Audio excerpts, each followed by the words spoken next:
C'est la semaine de la Saint-Valentin, jeudi on fêtera les amoureux. 14 février, c'est une tradition qui remonte maintenant depuis pas mal d'années. Et je réfléchissais à cette vidéo, comment ne pas tomber dans le cliché, ne pas être gnangnan, ne pas... Bref, que faire pour une vidéo de la Saint-Valentin. Et je me suis dit, ça peut vous intéresser, comment j'ai rencontré Madame Salafranque. T'es prêt? C'est parti. Audrey? Nicolas! Wouh! Comment as-tu su que j'étais la bonne personne pour toi? Comment tu as su que c'était moi? La bonne personne? Oui. Et ben voilà, comment on s'est rencontrés alors? On s'est rencontrés à l'église. Ouh, truc de ouf. Ouh, trop d'originalité. Alors c'est sûr pour tous ceux qui sont chrétiens, c'est pas très original. Et ceux qui ne le sont pas, du coup, ça l'est. C'est vrai. Je vais donc laisser ma femme raconter cette première partie, parce que la réalité c'est que c'est pas moi qui ai rencontré Audrey. C'est moi qui ai rencontré Nicolas. Tu m'as pas rencontré, tu m'as découvert quoi. Je t'ai vu. Tout se passait un samedi soir. Oui, on va dire que c'était un samedi soir, ça a l'air plus romantique comme ça. Ouais, parce qu'il y avait un culte dans notre église le samedi soir. Et donc Nicolas était quelque part dans la salle, mais à ce moment-là je ne le savais pas. Mais toujours est-il que le culte démarre. Et donc pendant tous les cultes, voilà, il y a le temps de louange, donc c'est le moment où on chante. Et là, derrière moi, j'entends une très belle voix, je précise une très belle voix de fille. Et je me dis, waouh, mais qui est cette fille qui chante comme ça? Et étant moi-même dans la musique et l'écriture et tout ça, je me suis dit, ouh, faudrait que j'essaye d'entrer en contact avec elle, peut-être qu'on pourrait faire quelque chose ensemble. Et donc à la fin du chant, je me retourne et je cherche la personne et je ne la vois pas. Et je me dis, tiens, c'est bizarre. Voilà. Je dis, bon, prochain chant, je me retourne pendant le chant. Comme ça, là, je vais pouvoir l'attraper en direct et tout ça. Et donc, le deuxième chant démarre et tout. Et là, j'entends la voix. Je suis, oh purée, c'est qui cette fille? Et donc là, je me retourne et, point de fille. Les Nicolas, je t'ai vu. Tu m'as entendu. Je t'ai entendu. Plus précisément. Alors, racontons donc cette histoire merveilleuse. Je précise quand même que la partie qui va suivre n'est pas à mon avantage. Donc c'était difficile pour moi de prendre cette décision de raconter l'histoire de notre rencontre, parce que c'est un peu la honte pour moi. Mais bon. Le Nicolas chantait dans une tonalité inconnue aux hommes, un vrai dauphin.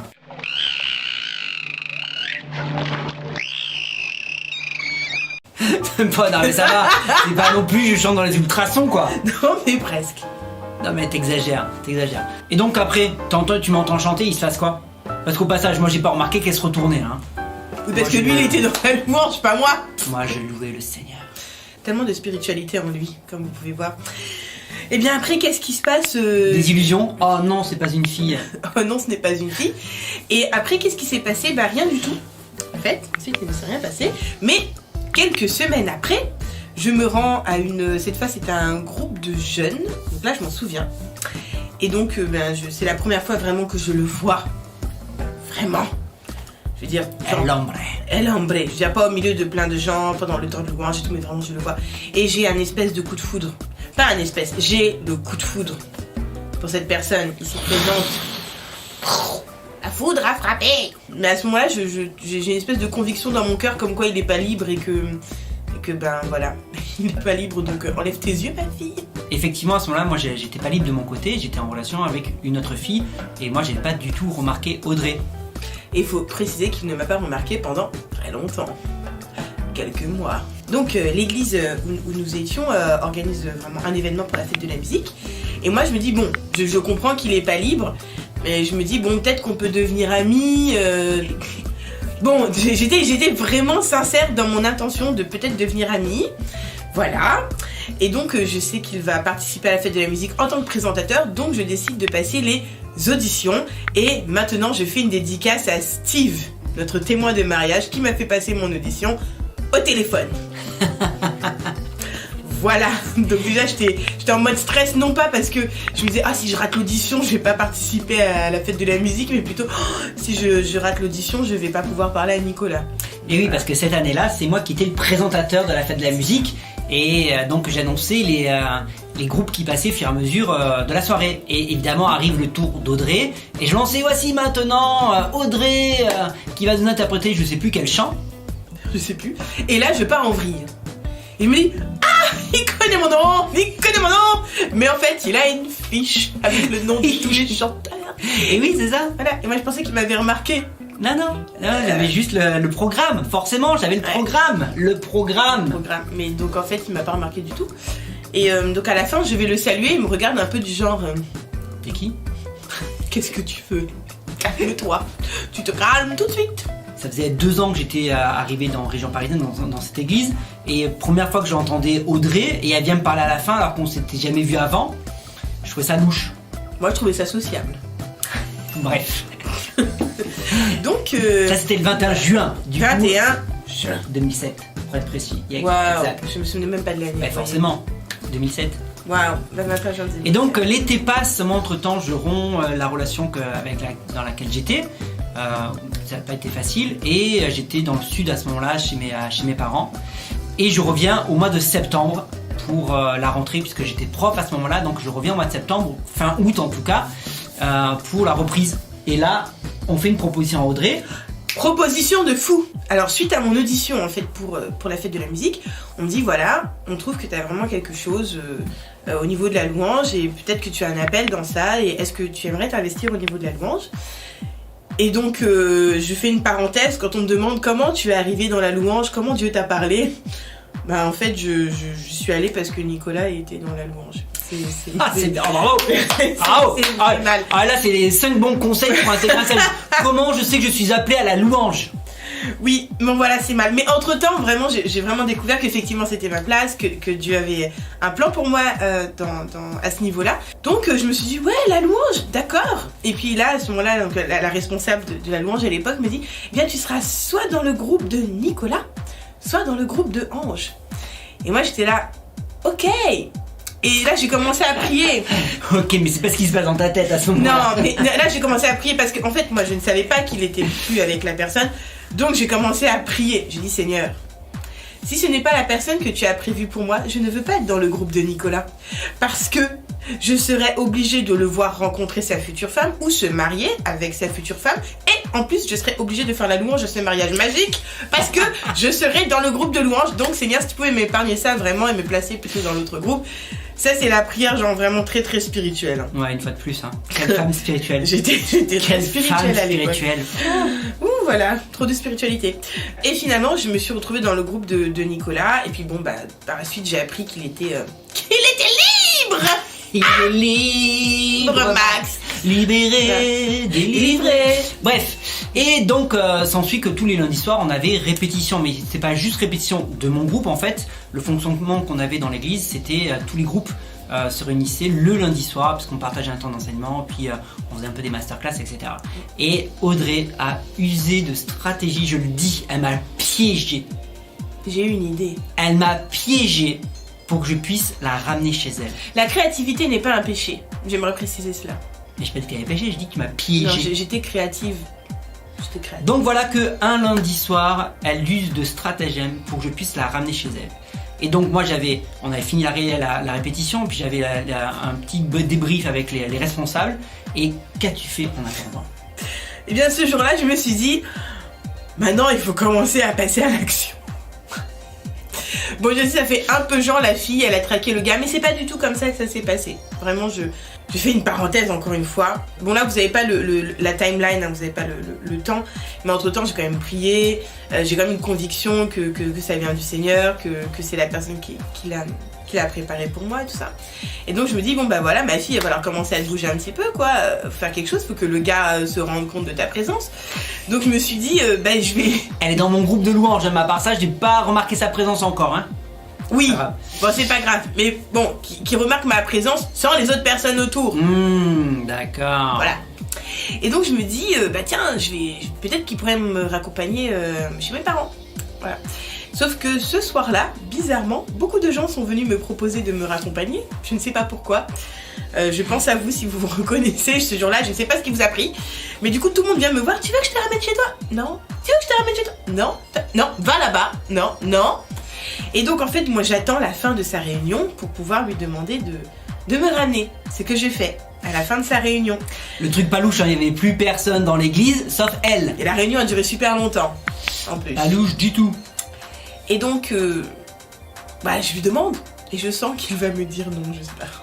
Je reçois comme ça la révélation, le gars va te dire non. Et maintenant il était, je sais pas quelle heure là, 21h30, 22h, il était tard. Et tu vas te retrouver toute seule. Oui mais attends, expliquons le contexte. C'est que moi j'habitais pas à Sarcelles, la République se faisait à Sarcelles, elle habitait à Sarcelles. Et moi j'habitais à 30 km de là. Et la ramener, ça me faisait faire un détour.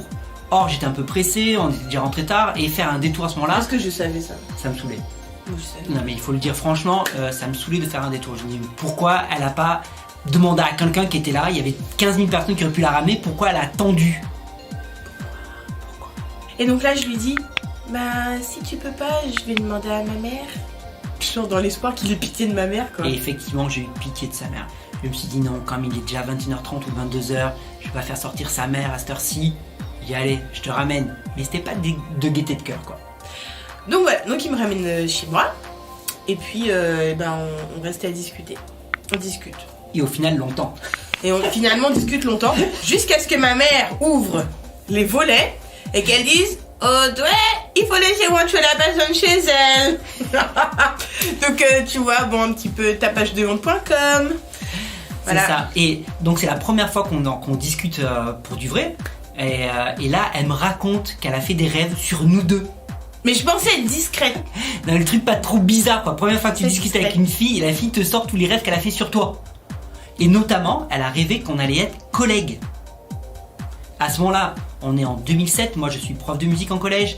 Elle est encore étudiante. Et je me dis, on va être collègues. À quel moment on va être collègues? Alors, quel niveau? Dans quel secteur on va être est-ce que ça va être au niveau de l'église? Est-ce qu'elle va devenir prof elle aussi? Et je savais pas. Prof de psycho au collège. Ouais, parce qu'elle faisait un master en psycho à ce moment-là. Et ce qui est fou, c'est que aujourd'hui on est bel et bien collègues. Exactement, au top chrétien. Et ça s'est réalisé il y a seulement en 2016. Donc 10 ans après. Ouais, pratiquement 10 ans après, ce qu'elle a reçu c'est réalisé. Mais du coup, moi elle me dit on est collègues, et au moment de se quitter, je lui fais... Il me dit au revoir collègue. Au revoir collègue. Mais toi tu parles pendant 2h30, 3h, je sais pas combien de temps avec une personne qui dit au revoir collègue. Moi je te laissais quelle éducation ça? Elle était deg. Elle pensait qu'on allait claquer la bise. Bah au moins, bah oui, enfin la bise quoi. Bref, et donc après ça, j'ai pris l'habitude effectivement de la ramener les lundis soirs. Bizarrement, ça me gênait moins de faire le détour le lundi soir. Je commençais à trouver un certain intérêt. On échangeait, on discutait et je commençais vraiment à connaître Audrey et du coup à vraiment l'apprécier. Jusqu'au jour où Audrey pleine de stratégie, une fois de plus. Ah ça va, on va pas raconter ça, on raconte ça. Bah il faut non? Ça fait partie, c'est quand même l'élément crucial quoi. Je ne suis pas une psychopathe. Bref, elle me dit voilà on va faire un jeu, on se laisse une semaine et la semaine prochaine je te dévoile, elle me dit ça, je te dévoile toutes les filles qui te tournent autour à l'église. Comme s'il y en avait 200 000. Bah genre quoi. Voilà. Mais je me dis bon c'est une idée, tu vois, il faut appâter le gars avec quelque chose. C'est ça, et elle me dit mais t'as qu'à faire la même chose avec moi, tu auras qu'à me dire s'il y a des gars qui me tournent autour, donc tu te mets en mode observation, etc. etc. Mais genre aide mutuelle. C'est ça. La semaine passe, lundi d'après, hop, on se retrouve dans la voiture, je la ramène, je la raccompagne, et on arrive à ce fameux jeu, conclusion. Et là, je lui dis, c'est moi qui commence, et je lui dis... Mais t'as grillé les règles. J'ai grillé un peu les règles, j'avoue. Et je dis, je pense que tu es amoureuse de moi. Brrrr, j'ai tout cassé comme ça. J'ai dit, je pense que tu es amoureuse de moi. Et je lui dis, franchement, tu es une fille vraiment intelligente, tu es belle, c'est une femme comme toi que j'aimerais avoir pour mes enfants, plus tard, etc. Sauf Dis que... bien tout. Si je devais me marier avec quelqu'un, ce serait avec quelqu'un comme toi. C'est ça. Et je termine en disant, sauf que Dieu m'a pas parlé et je t'aime pas.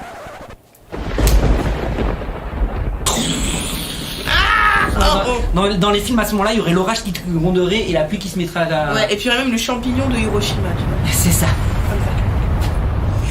Donc là, un moment un peu difficile pour toi. Moment super difficile. Donc maintenant, je prétends avoir soif ou avoir envie d'aller aux toilettes ou je ne sais plus quelle excuse. Et donc je rentre chez moi et je m'enferme dans les toilettes du rez-de-chaussée chez mes parents. Et là, je crie à Dieu. Je dis Seigneur, enfin m'expliquer. D'après moi, tu m'as parlé. Le gars vient de me dire que tu ne lui as pas parlé, qu'il ne m'aime pas. Il faut résoudre ça maintenant. Soit c'est lui, soit c'est pas lui. Mais moi, j'en ai marre.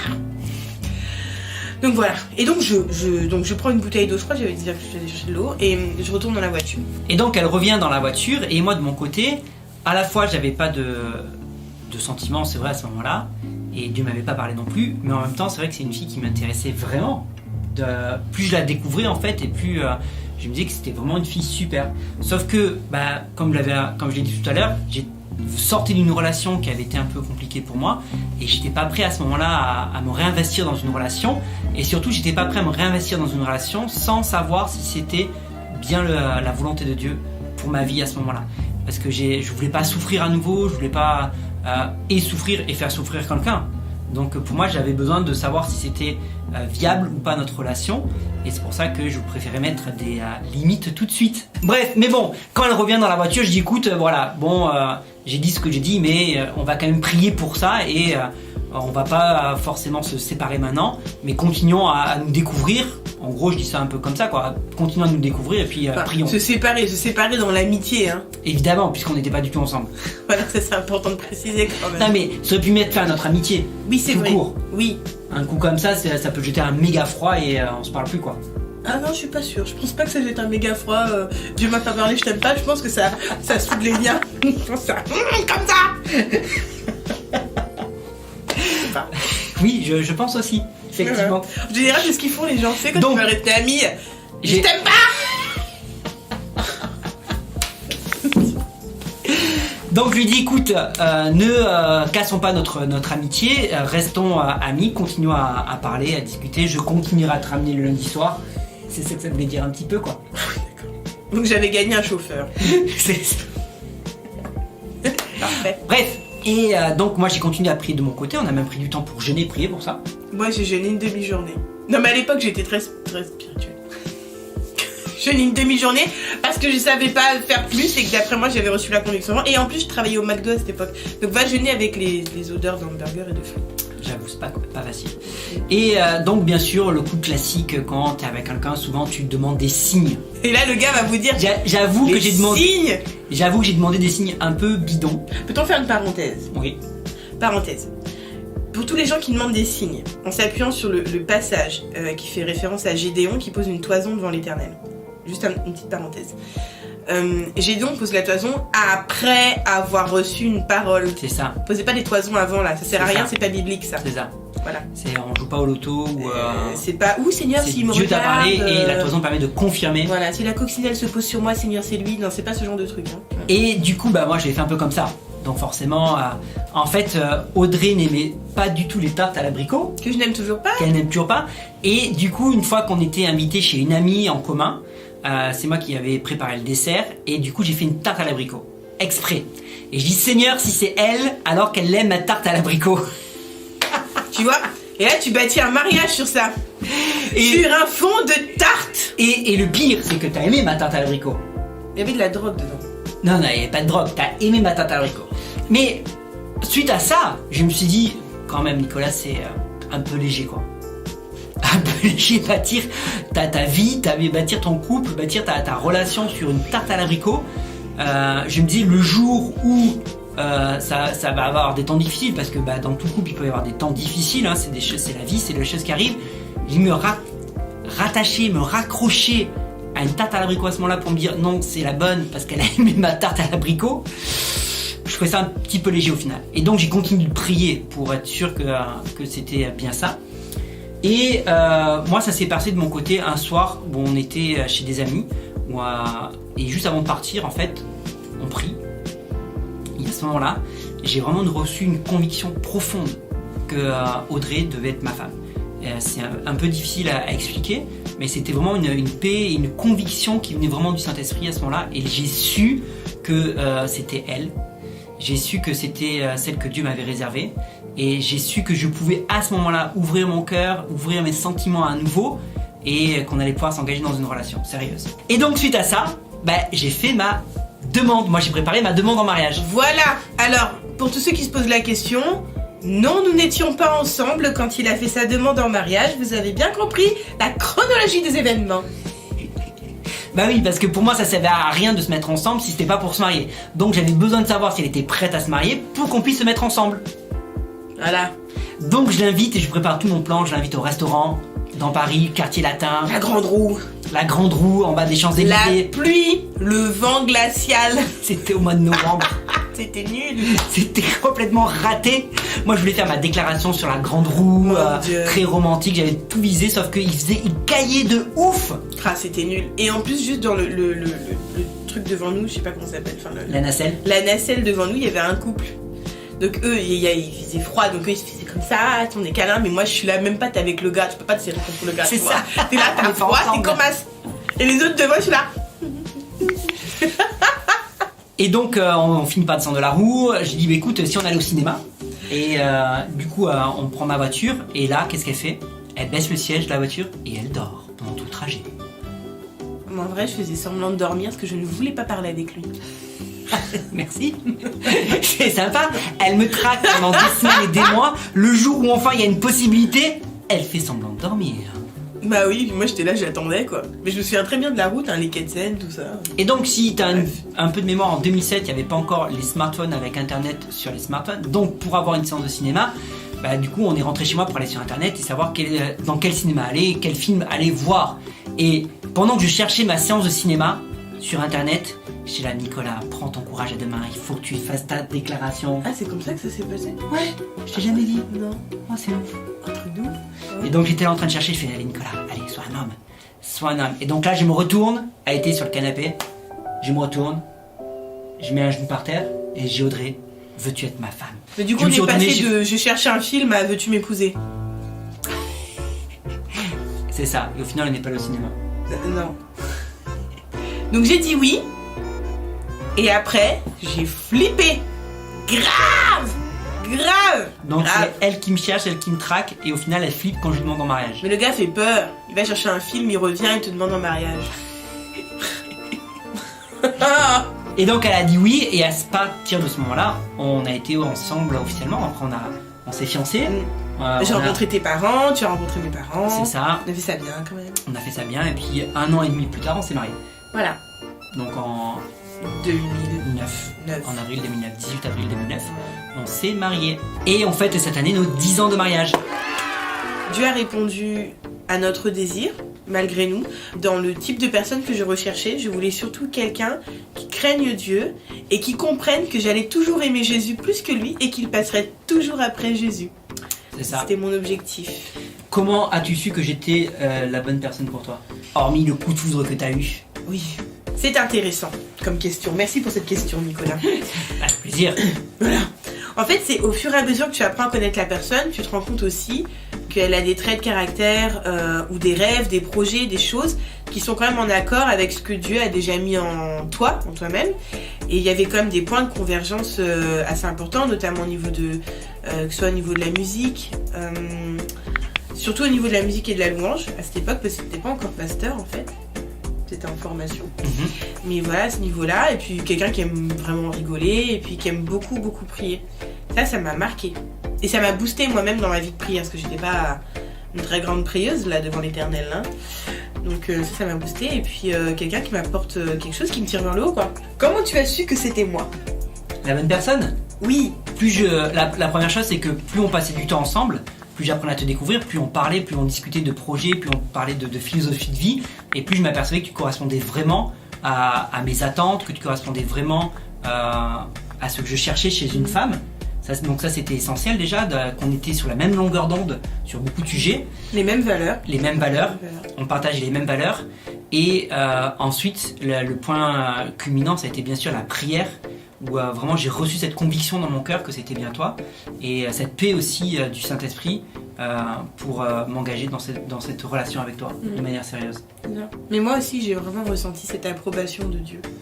Et j'avais besoin d'une cette mise en couple ou quoi, parce que c'était pas possible de faire autrement quoi. Je me voyais pas me mettre avec une personne que Dieu n'aurait pas approuvée pour moi, parce qu'à ce moment-là, et encore maintenant évidemment, Dieu est à la première place dans ma vie, et je veux avoir son approbation dans les choix, les décisions que je fais. C'est ça. Ouais. Merci d'avoir regardé.